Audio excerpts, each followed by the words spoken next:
Howdy ho, my homesteading, homeschooling Homo sapiens. Welcome back.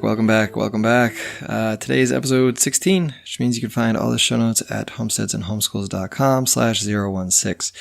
My guest today is Nicki Lynne. She lives in Florida at the moment, and she does a little bit of homesteading here and there, and she's trying to get out there, out doing a little bit more, and she's got a couple kids that she homeschools, and she wraps it all together, and we get into that in today's episode, and look at how it all meshes and some of the things that homeschooling can provide that public school can't. So I mentioned last show that I will have an announcement today, and I will have that announcement after the interview and after I talk about some cool little company that is making things from mycelium. So yes, more mushroom talk is on the way, but it's super cool, and you got to check it out. So before we get into it, I did manage to cut off a little bit of Nicki's intro today. Not too much, but there's some interesting information there that I want to make sure you all get. So Nicki actually dropped out of high school when she was 16 due to some family issues there. She had the tenacity to go back to school at the age of 18 and finish up. So she graduated when she was 20. She's doing her thing now. She's got a awesome little website with tons of content, and she's got a couple books on Amazon that I will link to in the show notes. I think it speaks a lot to her character to at the age of 16 to sort of be forced out of school, then to go back and to finish up. That's takes some grit. So a little bit of information before we get into it. Yeah, I think that's it. So let's go plant those Liberty seeds with Nicki Lynne.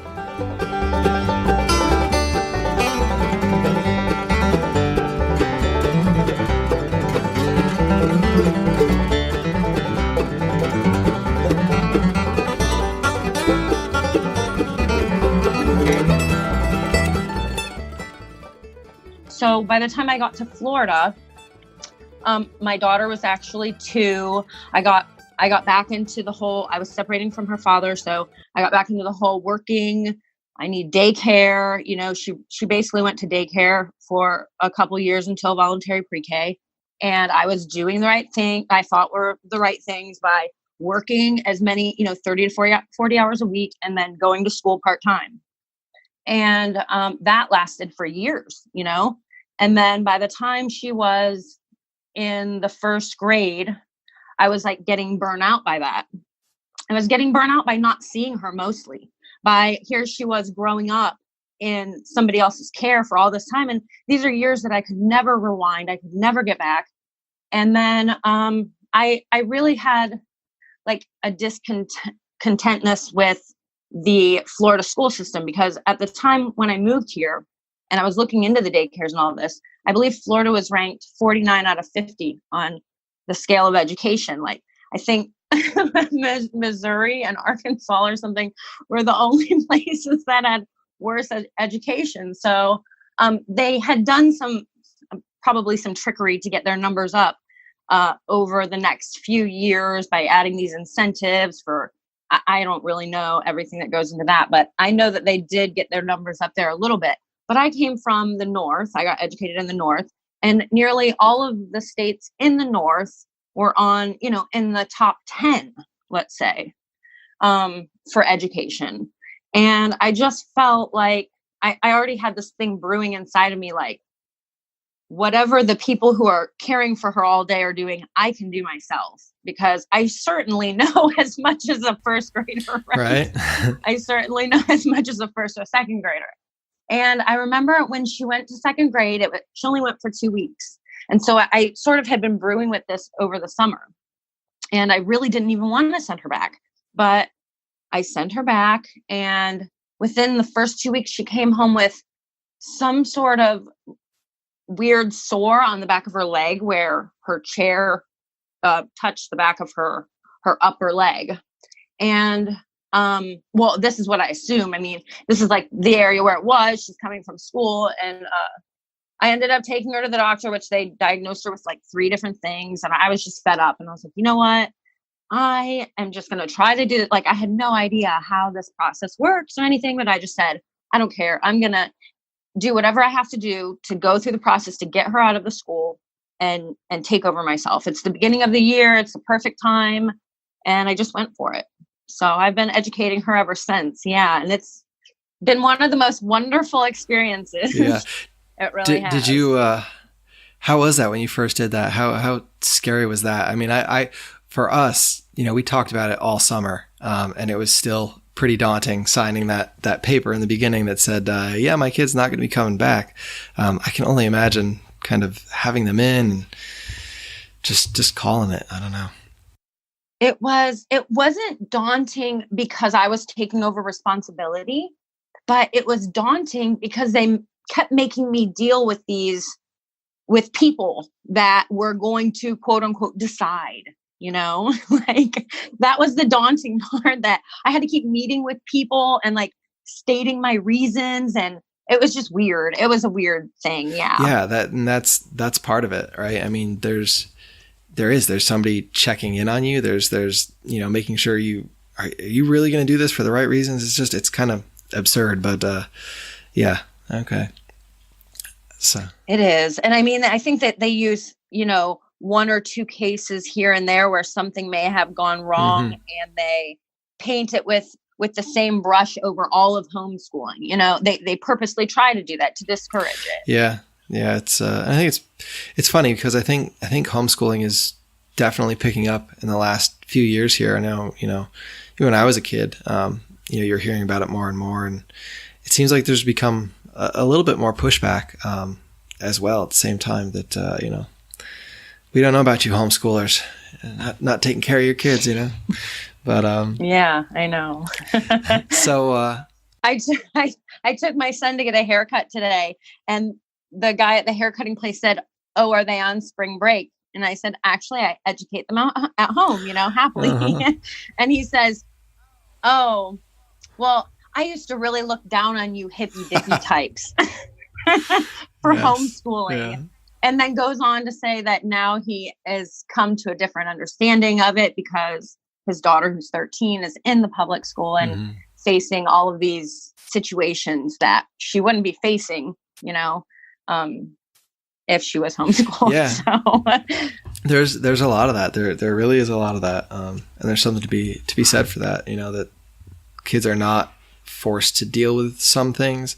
You know, I know school kind of rounds you out a little bit, you know, having to deal with situations that are uncomfortable, or you know, trying to survive, you know, trying to survive. But at the same time, you know, should a child really be forced to deal with that in a space where they're not supposed to be dealing with that, you know? So it's kind of, you know, but, it does. That's what gets me, the social aspect of it. You know, I mean, I'm even considering, I don't know what the stipulations of this would be, but I've recently been considering talking over with my daughter because she's 12 now, and she's curious about what it's like. She has a lot of friends in the area who do go to the public school. So I think that's also a part of it. And she's been openly communicating with me about, you know, having mixed feelings about continuing the education at home. And I'm completely supportive of whatever decision she makes at this point. I mean, I really feel like I've instilled what I need to in her.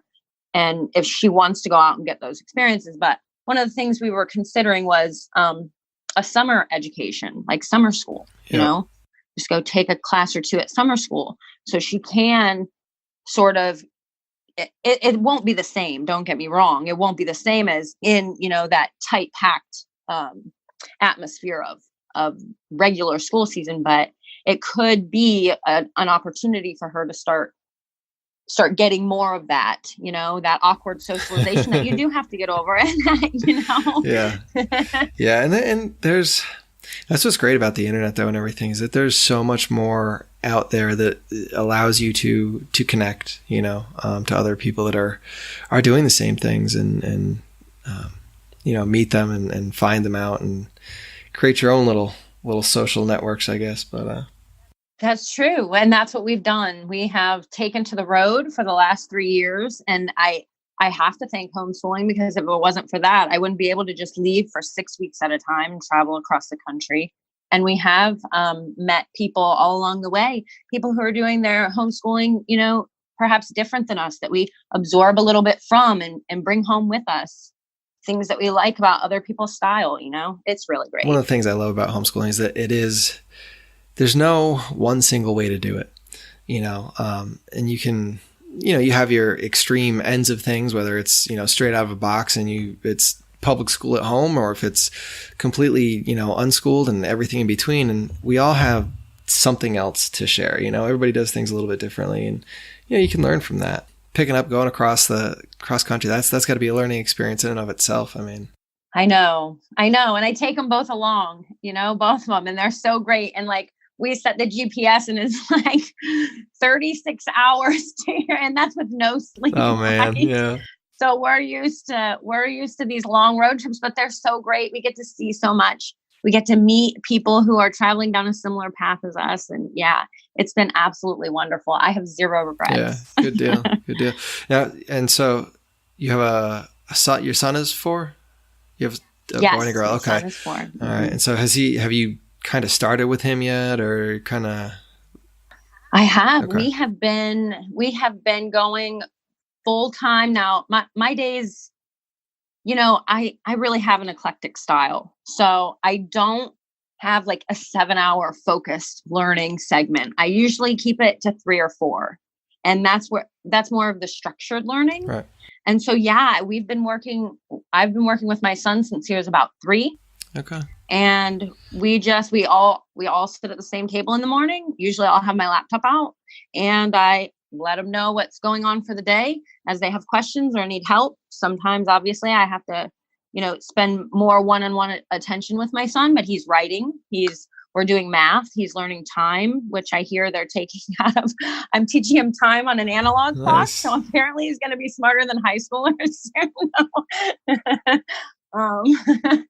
So yeah, we just, I try to throw in, we go to the library at least once a week, and I try to throw in different outdoor activities constantly. We're in Florida, so there's a lot of opportunity for us to be outside and it to not be too miserable.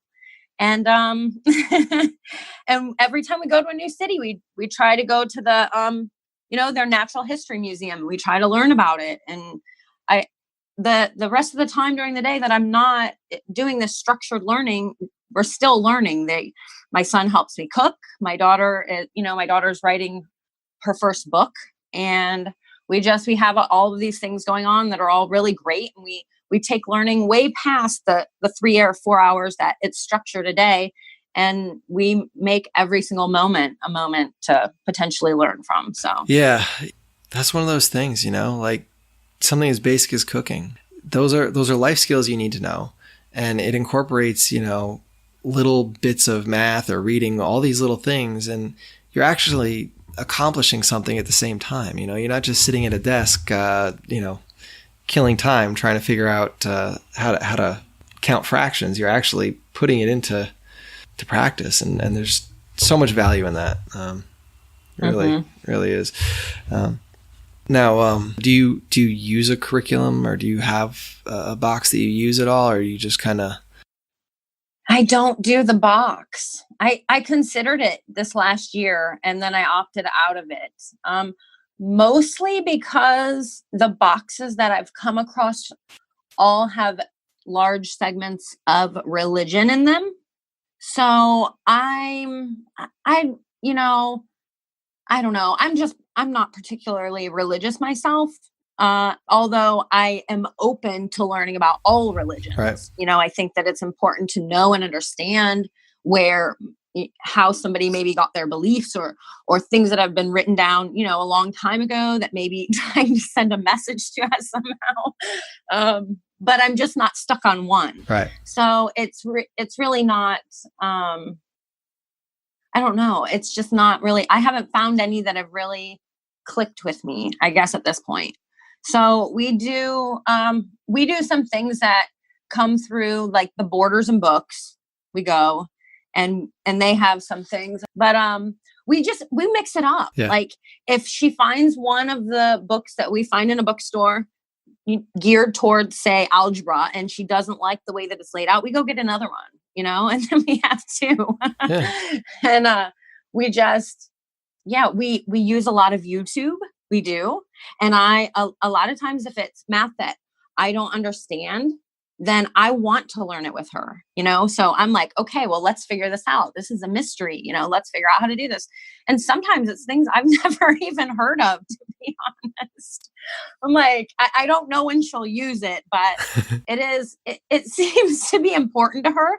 I'm really to the point with her where she's taken her education into her own hands. I go out, I get what she wants.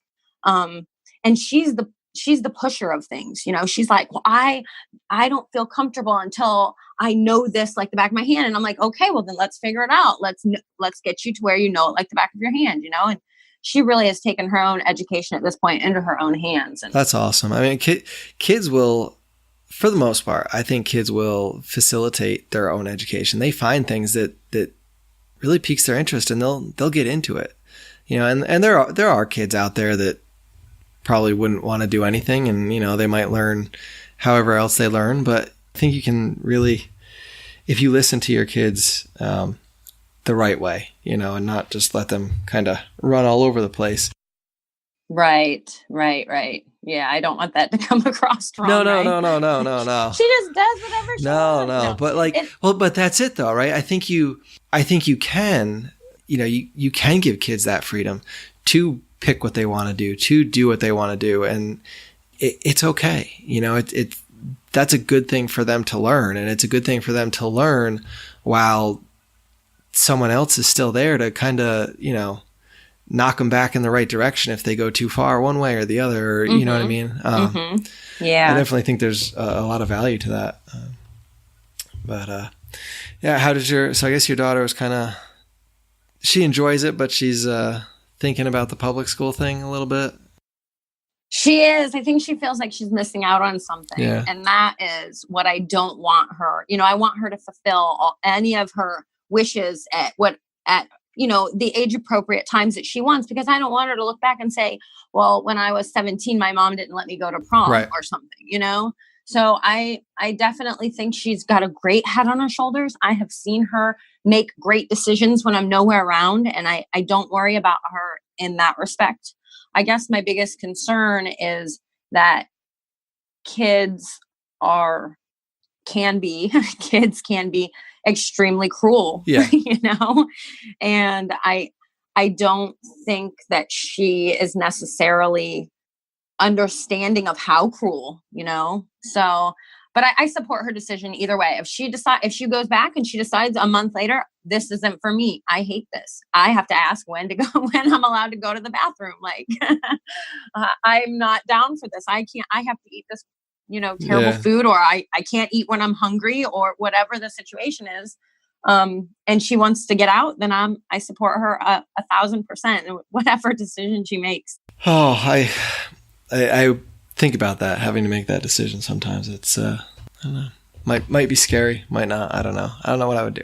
Yeah, if one of your kids came and said, okay, I've had it with this, I want to try this other thing. We have 4 kids, and they're all a little bit different, and I think my son is more the one that he'd be okay at home, and I think he'd probably be okay if he went out once in a while and saw people, but it's not like a big thing for him. Whereas my daughter is more the one that's a little bit more social, and I could see her in the future wanting to go to school just because she wants to kind of be around friends and do all that social type stuff. But I think we've found some co-ops, and a local co-op that we're getting going, and some other stuff. So I think we kind of pull them this way out of that, but we'll see.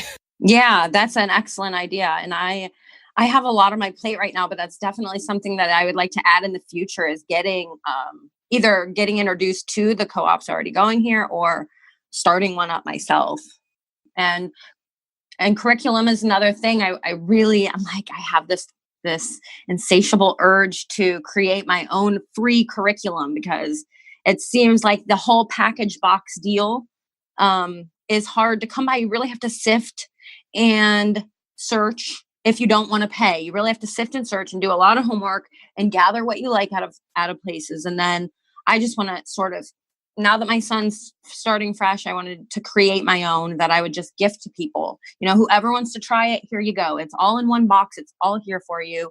It's in order. Like, try to make it easy. Yeah, it is tricky because we the very first year we didn't use a box, and then we've kind of gotten into it a little bit more, and we supplement it with stuff. But it's one of those things where I don't think we found one yet that does everything we needed to do, and I don't think you will find one that does everything you need to do. I think you're always going to have to add a little bit to it or do a little bit. But when you couple that with how much some of these boxes actually cost, it's kind of like, whoa, wait a minute. For that price, you need to send somebody over and teach my kid for me, because right. With a bar of gold in their pocket.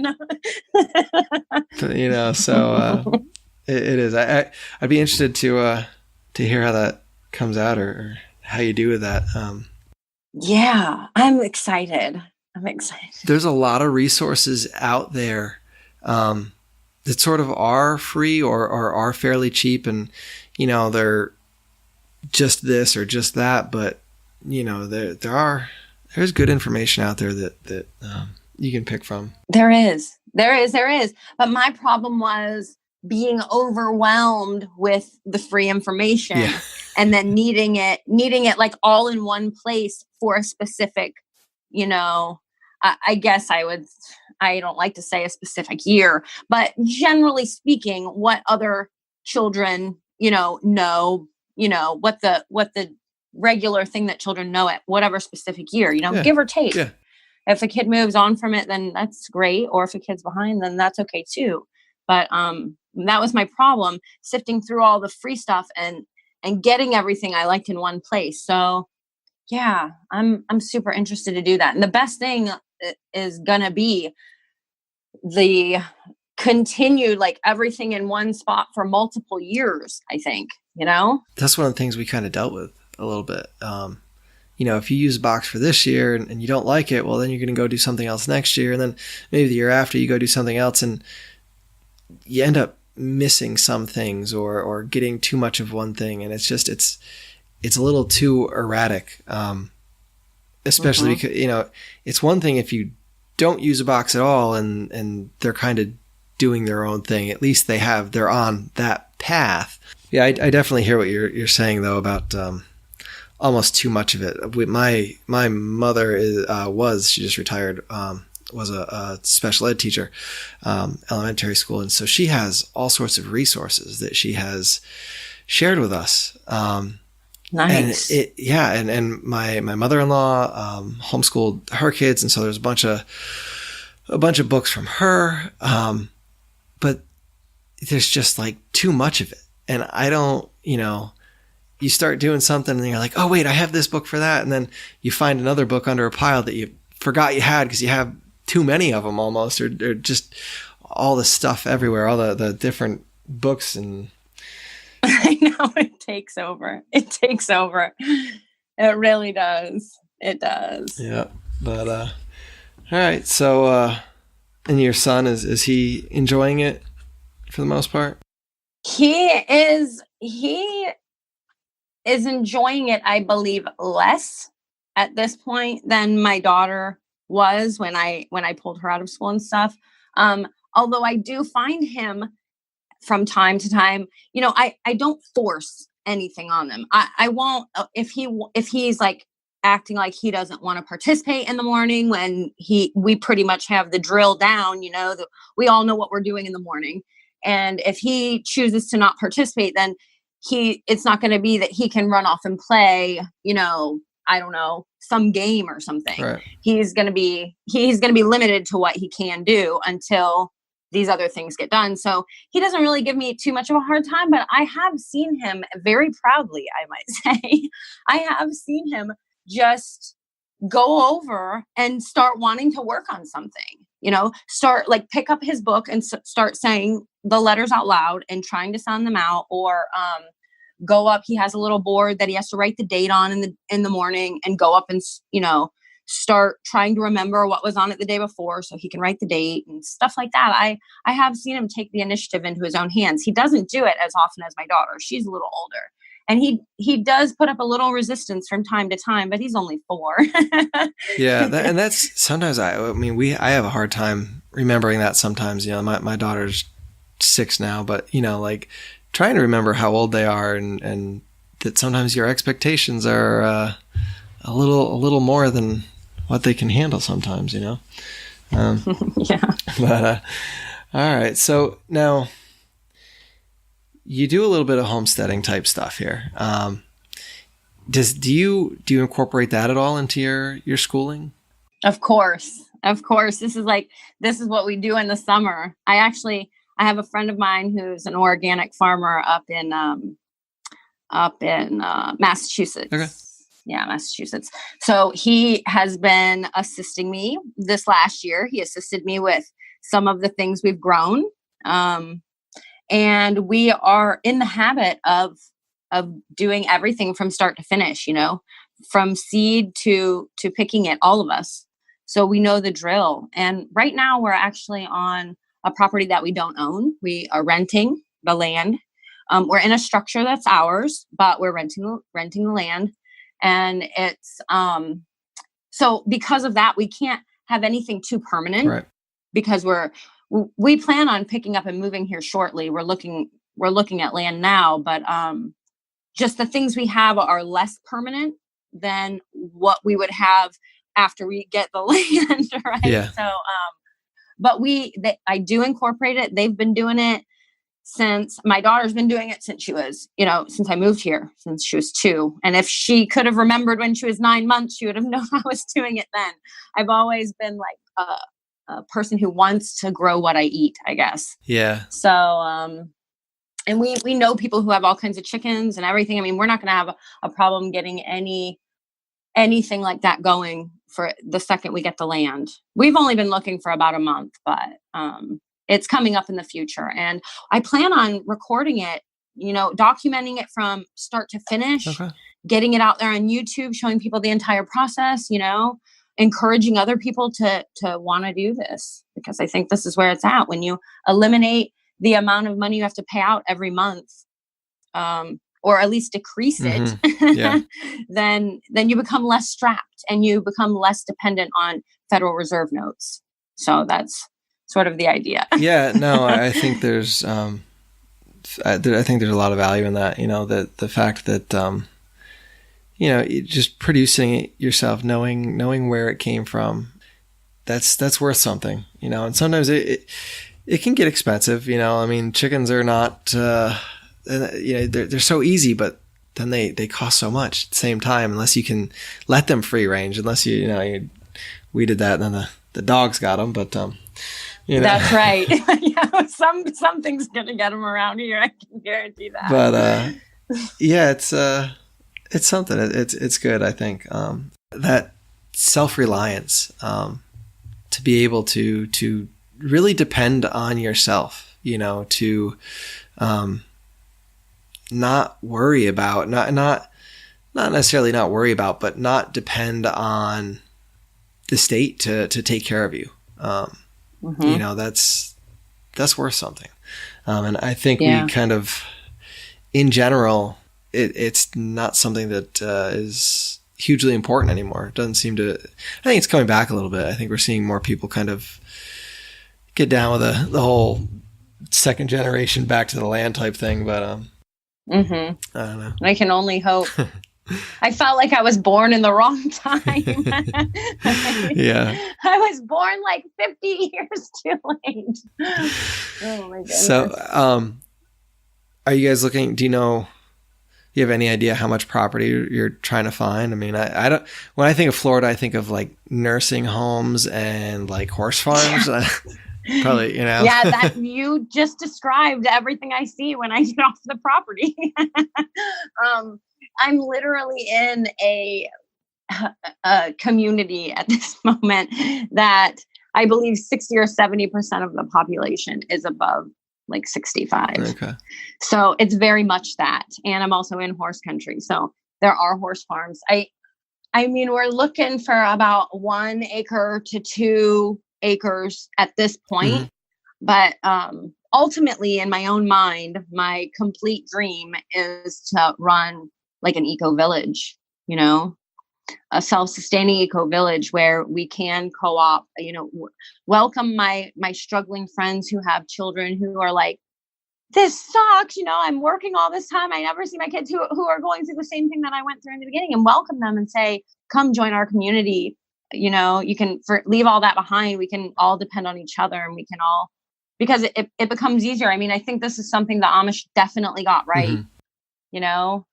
Finding a way to outsource whatever you're creating on the inside if you ever do need Federal Reserve notes, but operating mostly outside of that system. Yeah, that is that's something. And I guess you saw them a little bit when you were up in Ohio, I know. Right? I mean, I grew up in like upstate New York, and I remember seeing some of them up northern New York and then down into Pennsylvania when we'd visit down that way. So yeah, I'm used to seeing them in Ohio, and I lived in Pennsylvania for a little while. Okay. Yeah, it's an interesting lifestyle, and it's one that's kind of like, wow, the fact that people can live that way in this sort of culture.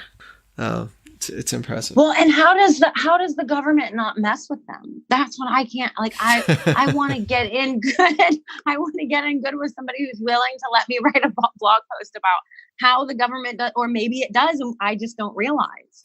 Do they pay taxes on all their land?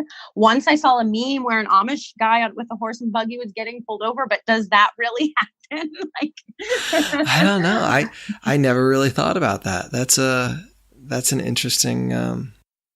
Do they have to report how many children are vaccinated? Do they have to report to the state of which children have taken their exam for the year? I mean, I understand a lot of the criticism that comes out of about the Amish community is like they have other health problems. They might not have a lot of autism and things like that, but they have other health problems, which I think I don't have to adopt all of their. Like I wouldn't go without electricity if I could, right? I wouldn't voluntarily go without electricity if I could find another way, off their grid with solar or something. Because the times are changing. I mean, I'm gonna try to keep up with the times at the same time as maybe, taking a bit off of their block about how they've managed to escape government tyranny all this time. Yeah, that's an interesting topic to look into. I would be curious about that for sure. You mentioned solar there. Are you hoping to go the more alternative route for electricity, or? I am. I mean, I've been looking into these water wheels and everything. Mm-hmm. I'm considering everything. I don't know. It's constantly sort of changing. I mean, I know I saw that Tesla has a wall. Tesla has like the solar wall. I think it's about $5,000. You can just put it up in your yard and it makes so much power, and it's just like this wall. It looks kind of stylish, I guess, but there's also like the roof tile, the solar roof panels and things like that. So that is definitely getting energy from a different source than the electric company is definitely something that I will be executing at some point in the future. And I know a couple guys. I mean, I know a guy who does solar down in Tampa, and I know an electrician who is hopefully getting familiar with the switch. So this is another part of it. It's like creating this network of humans who have something to offer and who are willing, who you can trade something for. It takes Federal Reserve notes out of the equation. So I do some favors on one hand, and then I get something in return. I guess what's your driving desire to kind of go off grid, or to do that? Is there one single thing that's kind of like, I really want to do this because, or is it just kind of that pile up of all sorts of ideas? Well, it basically all comes down to one thing for me. And it's, so I've had these ideas since before I even identified as a voluntarist or anything. as far as homeschooling and things go. My daughter is partially vaccinated. I started pulling away from that as my son was being born and started researching that more. Mm-hmm. And really, in between, I spent a couple years in a court. Basically, it was a court Skype group that prepared people for court for battling their tickets. And the information I learned in this group really changed my mind on everything. I mean, I had ideas of gardening for myself, of educating my own children, all of these things. But when I learned that basically, when it comes down to it, there's no evidence anywhere. No judges, no police, no anybody can produce any evidence that shows where the obligation that I have to obey any of these mandates or any of these laws or any of these restrictions or anything. Nobody can provide that evidence. Then it really makes me question why I have to jump through hoops just to teach my own children. And so it's more of like, it's more of like this blanket thing of I want to remove myself from, having any involvement in that whatsoever. Yeah. And the best way to do that is to become completely reliant on myself or my friends or a community or natural resources, the sunshine, things that they haven't found a way to tax yet, although I think they have, because apparently if you have a zero energy home, you still get taxed on what you would have used if you had electric or something, right? Yeah. It's crazy. It's crazy. Basically just wanting to get out of all that, just wanting to get away from all that. And then if my kids want to grow up and like, this life is for the birds, I want to go live in the city. I want to go get student debt from college. I want to be an astronaut, whatever they decide, like that is okay with me because I'm going to be perfectly content as long as I have a place for them to run back to if they ever decide, that world's fake. Yeah. No, I that's something, being able to support yourself. So you're not, there's less that you're beholden to, if you're not utilizing all the handouts that are there, all the stuff that they give you for free, right? Mm-hmm. In quotation marks, right? And I think, I don't know, I can appreciate that. So you got a couple books out there. I have 4. One's just an ebook though. Yeah, it might only show 3 on Amazon because one is just an ebook. Okay. The reason for that is it's a vaccination book. It's basically covering vaccinations, immunity, breaking down from start to finish what immunity is. It goes into a little bit of detail about big pharma, how they've sort of quadrupled their sales and everything over the years.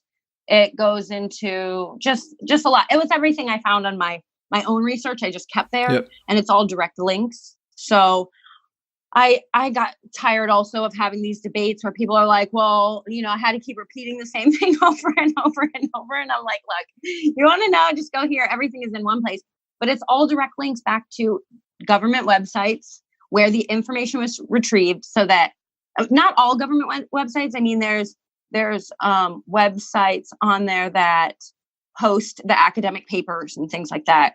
So, but they're all legitimate sources. I wanted it to be a place where somebody who's just curious about the subject could go click on the direct link. It takes them exactly to the page of exactly what I was talking about. And they can look and absorb for themselves and interpret for themselves. Yeah. So nice. So I had to keep that only an ebook. So it might not show up, but I just gave a free copy away last week when I did this Facebook Live interview. So if you want me to send you a link to the free copy, then I'll do that. And then you can post it in, whatever quib you attach to this podcast. Okay. Yeah. We'll do that. We can do that for sure. For sure. What else you got out there? I know. So the academia Amiss, you don't know what you don't know. Is that homeschooling sort of, or what is that? That is not homeschooling. No? Okay. That is not homeschooling. That's basically like a starting point of of most of the things that I could think of that should be taught in the public school system, but purposefully aren't. So each subject isn't going to get real in depth, but it's going to give the person enough information to expound on and to go out and look and to have a basis of understanding for what I'm talking about, so that if they do decide, well, gosh, why wasn't I taught this? I mean, taxes is one of the chapters. Voluntarism is one of the chapters. Defending yourself in court is one of the chapters. And, like politics, how politics goes is one of the chapters. I mean, I try to just look back on my schooling, even though I feel like I went to a pretty good public school Right. out of the choices, and think, why didn't they ever explain to me that I would be paying 40% or more in taxes for the rest of my life every time I worked? I mean, the list of taxes is like insane. You can't even die and give your stuff to your relative without being taxed on it. No. Like, what? So yeah, it was just the things that I had wished that I had, the privy of knowing early on in life, because I think if the kids graduating high school right now, if the stuff that's in the book was mass taught in the public education system, and we both know why it won't be, but if it was, it would change the world. It would literally change the world. So for sure. And there are so many things that they really should teach you, and they don't. I mean, like no one taught in public school for a couple of years, and I went to public school, and not once did I hear anyone ever mention like the cost of college, right? It was just go to college. You need to go to college. You're going to get a job if you go to college. You get paid big money if you go to college. No one ever talked about the cost of college. And like, why is that? Why don't we ever talk about that, or ever tell these kids, teach them about debt, and teach them that, this is what interest looks like. And when you break down, how much this is going to be over the course of 30 years, 40 years, whatever it takes to pay it back, that's a whole lot of interest. It's not just this huge lump sum. There's a bunch more on it, but. Mm-hmm. That's the thing. And now I'm going to do a shameless plug for edX.edu, because I always, I always sort of round it back to this when people are talking about the expenses of college. I don't know if you're familiar with it or not, but it is a Harvard-backed way of educating yourself. It's done online. Okay. It's edX.edu, I believe, edX.edu. And it's powered by Harvard. And what they do is they offer all of their classes for absolutely free. Absolutely free. And these are college classes. So when you are done taking them, they have the option for you to take the test, which you can also do for free. But once you take the test and pass the test for whatever course, they offer their certificates for anywhere from $50 to $300, depending on what course that you're taking. But basically, you can go and get your education for much, much reduced rate than, like, I think I have about $38,000 of student loan debt right now, like an insane amount. Yeah. Maybe I would be on a piece of property if I didn't have insane student loan debt, right? And that's really unfortunate. And so now there may be others too, but this is just the one I'm familiar with. Yeah, the name doesn't sound too familiar, but the concept sounds familiar. And I'll put a link to that in the show notes for sure. But it's something to look into, no doubt. What about your website? Tell us about your website a little bit. I know there's a ton of content on there. How long have you been doing that for? This is rounding up 2 years in April. April will be the 2-year mark. And up until about 4 months ago, I had placed every single thing that's on that. I mean, my blood, sweat, and tears went into that thing. It's the first website I ever created. I did take computer courses when I went to college, so I had a little bit of information and stuff. But I felt compelled to do it. I started it, and then it quickly became my third child. Yeah. So I have my plate a little bit full, so I'm adding to the blog specifically. But you're right. You're one of the few people who actually notices all the content on there. Most people just get stuck in the blog, but there's this whole site outside of the blog that is sort of it's the same thing that my book, The Game is Rigged, is based on. And it's basically breaking everything down into two things. A, how it is rigged against you, and B, what you can do to combat that. So everything in the back part of the website, it is tying into those two things somehow. And then everything in the blog is the things that I'm, covering in the here and now. So I did have somebody a couple months ago come on, Sky, a friend of mine, Sky. I'm so thankful. He helped me edit my last book. And he's been a really big help to me because have been taking everything into my own hands. And it did get exhausting, near the end. So I was happy to have a little bit of help. And he helped write a couple articles and stuff for me, which I was super thankful for. So I have been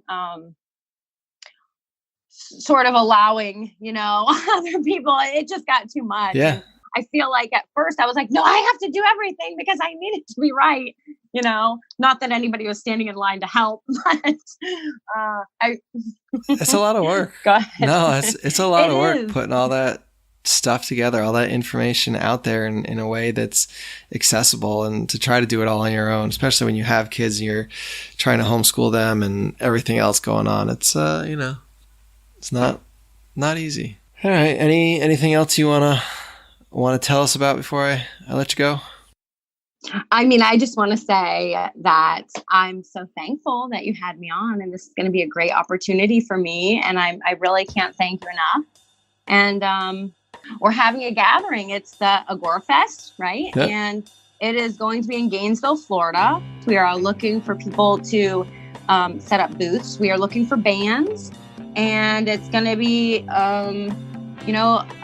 a bunch of like-minded people coming together to hear ideas from other like-minded people and gather and have a party. All right. All right. And it's going to be a lot of fun. It's going to be great. Yeah. And that's, when is that happening next? That's scheduled for April 20th of 2020. Thank you for coming on. And I will put links to all your stuff in the show notes there, all your books and your website and everything else.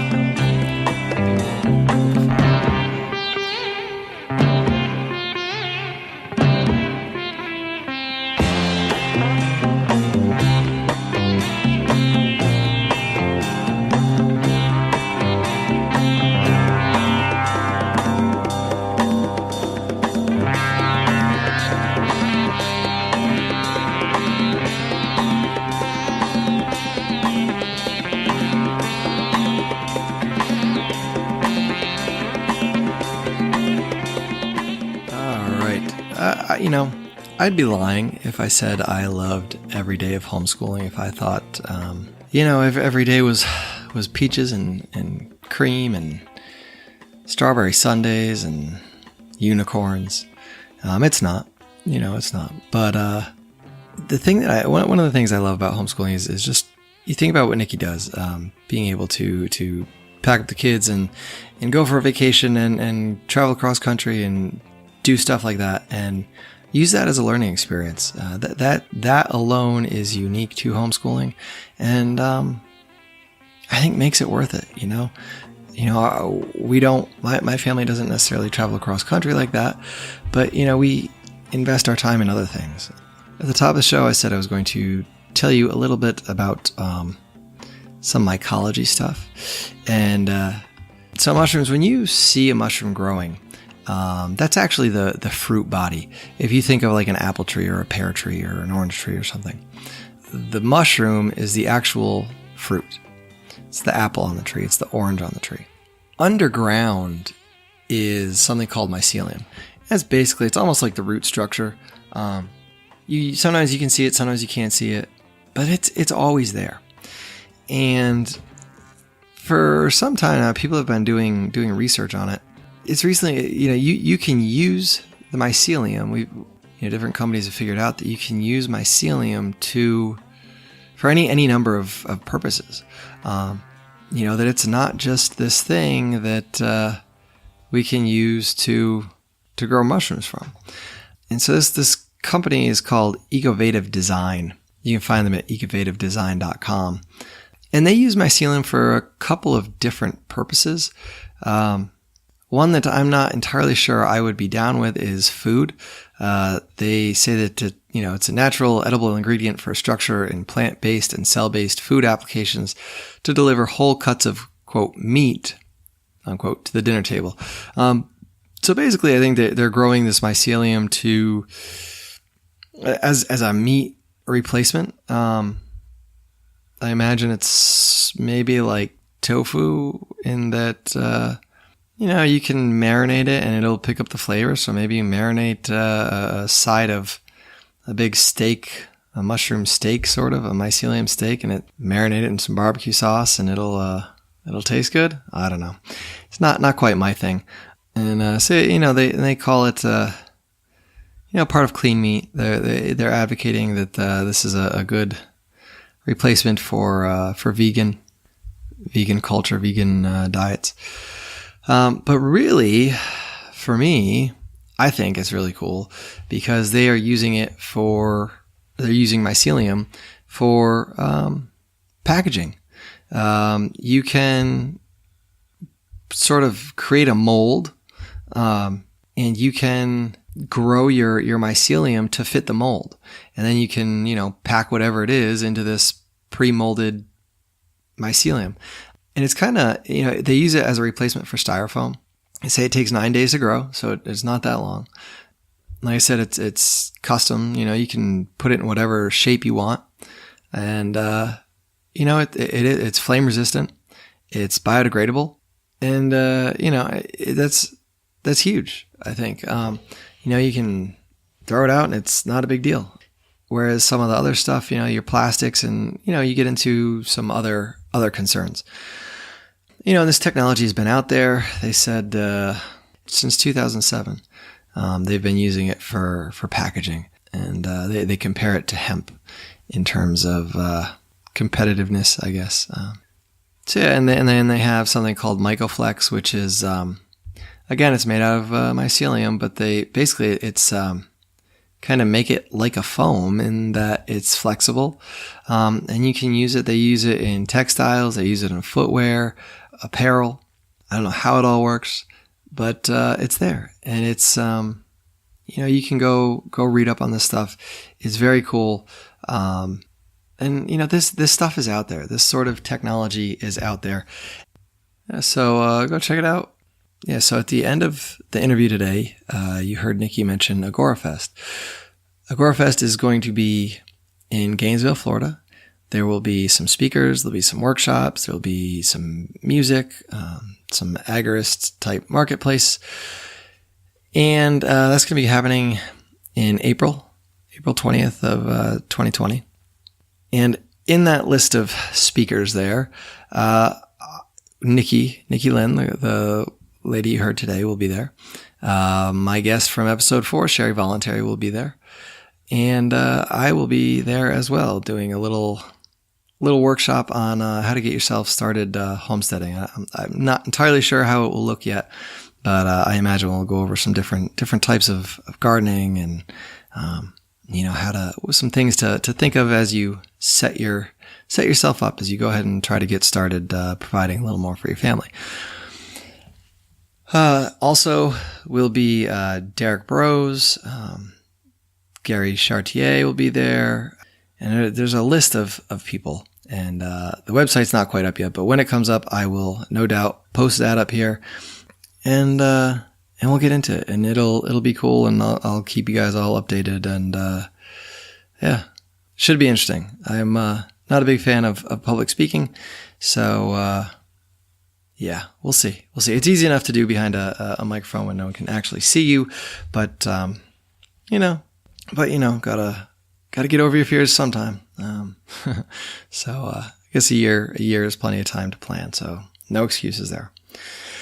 Anyway, if you like the show, go share it. Go leave a review on iTunes. It's up on Stitcher. It should be up on YouTube now. go give us a review over there, or subscribe, or whatever. Follow us on Twitter, HS and HS Pod. Send me an email, homesteadsandhomeschools@gmail.com, and let me know what you think. There's all sorts of ways you guys can support the show if you want. Patreon.com/homesteadsandhomeschools. Show notes, there's also a link to Bitbacker. Yeah, go join the Facebook group, the Homestead at Homeschool Forum, and you can help shape the show a little bit. Anyway, that is all for today. My guest next week will be David the Good. I had a great time talking with him, and hopefully there's lots of stuff there that you all will find enjoyable too. So, and I will have a little bit of bonus interview with David as well that will go on the Patreon. So if you want to hear that, go join the Patreon. I guess that's all for now. So get out there, sow seeds of liberty, and all reap sheaves of freedom together.